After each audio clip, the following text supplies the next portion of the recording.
Bien-aimés de Dieu, la paix soit avec vous. Ce soir du jeudi saint, nous célébrons la messe en mémoire de la scène du Seigneur. Deux sommets sont mis en exergue. L'institution de l'Eucharistie et l'institution du sacerdoce. C'est important de lier les deux. Si le Christ, par le geste de la fraction du pain, institue l'Eucharistie, il donne également la grâce à ses apôtres de continuer à poser le même geste. Il les institue donc comme des prêtres de la Nouvelle Alliance. Mais il y a un lien plus mystique. Le lien le plus mystique est fait par le lavement des pieds. Par le lavement des pieds, le Christ montre que l'Eucharistie est une donation totale.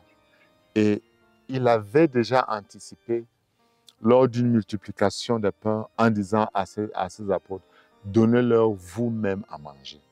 Ça signifie chercher du pain pour leur donner, mais ça signifie également vous devez vous offrir vous-même pour être le pain écrasé qui est nourriture pour le monde.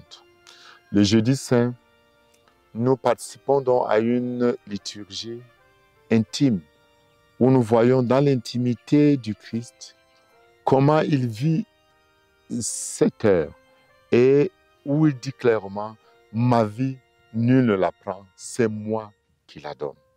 Le Christ se donne donc à nous pour nous donner la preuve de l'amour suprême que Dieu a pour l'homme. Et cette preuve se perpétue dans le temps avec la présence eucharistique. Le peuple de Dieu est donc un peuple qui naît de l'Eucharistie, un peuple qui vit de l'Eucharistie dans ces deux dimensions. Aussi bien le pain et le vin partagés, qui sont le corps et le sang du Christ, que l'acte du service. Parce que la mystique du serviteur est d'une manière excellente montrée, mise en exergue par le lavement des pieds. Le lavement des pieds, ce n'est pas un geste théâtral. C'est vraiment le Christ qui nous montrant comment lui, Maître et Seigneur, nous sert. Il nous dit, vous aussi faites de même. Nous devons être une église de service, une église où nous sommes capables de nous donner pour que les autres s'élèvent. Je vous souhaite donc un très bon début de ce Triduum pascal et que le Seigneur nous donne d'y entrer dans cet esprit de donation et d'accueil de la grâce, de la présence perpétuelle de Christ au milieu de nous. Et que Dieu, dans sa bonté, vous donne de vivre également la veillée d'adoration dans un esprit de recueillement réel et de contemplation du mystère du Christ. Qu'il vous bénisse dans son amour. Amen.